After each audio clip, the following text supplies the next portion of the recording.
क्या आप ऐसे अतरंगी अजीबोगरीब फर्नीचर्स अपने घर के लिए लेना चाहोगे? भारत का एक ऐसा शानदार मंदिर जहाँ पे मुस्लिम्स दिल खोलकर पूजा करने के लिए आते हैं, और ठंडियों में छिपकलियां दिखती क्यों नहीं है, कहाँ चली जाती है? अगले 5 मिनट में आपको इन सवालों के जवाब और ऐसे शॉकिंग फैक्ट्स जानने को मिलेंगे, तो देखते रहिए वीडियो लास्ट तक। फैक्ट नंबर 10, ये है न्यूयॉर्क के रहने वाले सेबेस्टियन एराजुरस।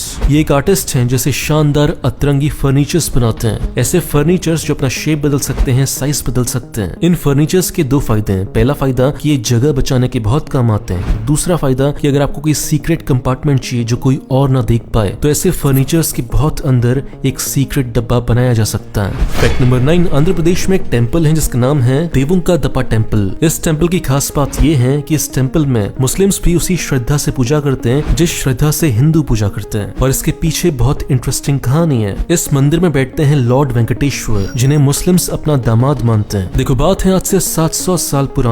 साल था 1311। तब लॉर्ड बालाजी ने एक मुस्लिम लड़की से शादी की थी जिनका नाम था बीबी नंचारामा, जो कि बेटी थी जनरल मलिक कफूर की। और इसी किस्से के चलते मुस्लिम्स आज भी इस मंदिर में पूजा करने के लिए आते हैं। और इंटरेस्टिंग बात यह है कि जिस दिन वो पूजा करने के लिए आते हैं, वो उस दिन मीट नहीं खाते हैं और वो प्रसाद में गुड़ लेकर आते हैं। ऐसे ही हिंदूज भी अजमेर शरीफ दरगाह जाते हैं। ये है असली इंडिया, और इसी इंडिया को तोड़ने के लिए नेता लोग हिंदू और मुसलमान के बीच में नफरत भरने का काम दिन भर करते रहते हैं। जब तक हिंदू और मुस्लिम साथ में काम करेंगे, देश आगे बढ़ेगा। और अगर हिंदू और मुस्लिम में नेता नफरत बढ़ाते रहे, तो देश को बर्बाद होने से कोई नहीं रोक सकता। फैक्ट नंबर 10, आपने कभी गौर किया है कि जो छिपकली है वो ठंडियों के दिनों में दिखती नहीं है? ऐसा क्यों होता है? ऐसा इसलिए होता है कि जो छिपकली है वो एक कोल्ड ब्लडेड जानवर है, मतलब कि उसके अंदर से गर्मी पैदा नहीं होती, जिसकी वजह से उसे बहुत ठंडी लगती है। और यही कारण है कि वो ठंडियों में बहुत लंबी नींद के लिए चली जाती है। वो कहाँ छुपती है? पेंटिंग्स के पीछे, दीवारों के पीछे, जहाँ पर बहुत शांति और अंधेरा है। फैक्ट नंबर 7, इंडोनेशिया में ऐसे बहुत सारे कॉलेजेस हैं जो अपने बच्चों से फीस नहीं ले रहे, बल्कि उनसे ले रहे हैं नारियल। ऐसा इसलिए है क्योंकि पेंडेमिक के बाद, कोरोना वायरस के बाद, वहाँ के स्टूडेंट्स के पास पैसे नहीं है देने के लिए, फीस के पैसे नहीं है। तो वहाँ के कॉलेजेस ने कहा कोई दिक्कत नहीं है, पैसे मत दो, तुम एक काम करो, नारियल तोड़ के ले आओ, नारियल को एज अ फीस दे दो। और उसी नारियल को वहाँ का कॉलेज तेल में कन्वर्ट कर रहा है, कोकोनट ऑयल में कन्वर्ट कर रहा है। फैक्ट नंबर 6, आपने कभी गौर किया कि जो बंदर हैं वो आराम से दीवारों पे, पेड़ों पे चढ़ लेता है, लेकिन इंसान नहीं चल पाते? ऐसा क्यों होता है? ऐसा इसलिए होता है कि जो बंदर है उसके पाँव में भी ग्रिप होती है, वो अपने पाँव से भी चीजों को जकड़ कर पकड़ सकता है, लेकिन इंसानों की केवल हाथों में ग्रिप होती है, जिसकी वजह से वो ऐसी ऊंची जगह पर नहीं चढ़ सकता जैसे बंदर चढ़ सकते हैं। फैक्ट नंबर 5, हम सभी ने अपने स्कूल और कॉलेजेस के टाइम पर विकिपीडिया का यूज किया होगा फर्जी आंसर छापने के लिए, लेकिन विकिपीडिया तो हमसे पैसा लेता नहीं है, तो इसका मतलब कोई तो बंदा है जो वहाँ पे फ्री में काम कर रहा है। तो ऐसे दुनिया भर में बहुत सारे वॉलंटियर्स हैं जो विकिपीडिया के लिए फ्री में काम करते हैं, और उन्हीं में से सबसे शानदार वॉलंटियर हैं स्टीवन प्रूट। इन्होंने अकेले अपने दम पर 25 लाख से ज्यादा आर्टिकल्स को एडिट किया है और लगभग 31,000 आर्टिकल्स खुद लिखे हैं, और वो इस काम का कोई पैसा भी नहीं लेते। फैक्ट नंबर 4, आप लोगों ने आजकल मास्क पहनना शुरू किया होगा, लेकिन जापान में एक ऐसी जगह है जहाँ पर लोग हमेशा से मास्क पहनते आए हैं। ऐसा क्यों है? जापान में एक आइलैंड है जिसका नाम है मियाके जिमा आइलैंड, और इस आइलैंड में एक पहाड़ी है माउंट ओयामा नाम की, जिससे खतरनाक वोल्केनो फटता रहता है और उससे निकलती हैं जहरीली हवाएं, और इन्हीं जहरीली हवाओं से बचने के लिए यहाँ के लोग ऐसे मास्क पहनते हैं। फैक्ट नंबर 3, साउथ अफ्रीका के महान इंसानों में से एक नेल्सन मंडेला को जेल हुई थी 1962 में, और वो छूटे थे जेल से 1990 में, मतलब वो 27-28 साल तक जेल में रहे थे। और फिर जब वो जेल से वापस आए, न्यूज चैनल्स वाले उनके सामने पहुंच गए माइक लेकर, लेकिन इंटरेस्टिंग बात ये थी कि नेल्सन मंडेला को पता ही नहीं था कि माइक नाम की कोई चीज होती है। तो उन्होंने कहा कि कौन सा नया बम बना लिया तुमने। फैक्ट नंबर 2, क्या होता है, इंग्लैंड और फ्रांस के बीच में एक अंडरग्राउंड सुरंग है, और ये सुरंग है अंडर वाटर, जिसकी लंबाई है 50 किलोमीटर। इस सुरंग का नाम है चैनल टनल, जो दुनिया का सबसे लंबा अंडर वाटर टनल है। फैक्ट नंबर 1, साल 2021 में नासा का मार्स 2020 रोवर लैंड करने वाला है मार्स के ऊपर। तब ये वहां जाकर हिस्ट्री रचने वाला है। कैसे? क्योंकि आज तक जितने भी रोवर्स गए हैं, किसी ने भी अपने लैंडिंग का वीडियो नहीं बना पाया है, लेकिन ये पहला ऐसा लैंड रोवर होगा जो अपनी एक्चुअली लैंड होते हुए वीडियो बनाएगा। दोस्तों, अगर आप मेरा वीडियो पहली बार देख रहे हो तो इस चैनल को सब्सक्राइब करो, फेसबुक पेज को लाइक करो, आपको ऐसी शानदार वीडियोस रोज मिलते रहेंगे। और इस चैनल को सपोर्ट करना चाहते हो तो 2 काम करो, पहला इसे लाइक करो, दूसरा इस वीडियो को शेयर करो, ताकि आपके दोस्तों को पता चल सके कि आप कितने इंटरेस्टिंग वीडियोस देखते हो। मिलते हैं अगले वीडियो में, बाय।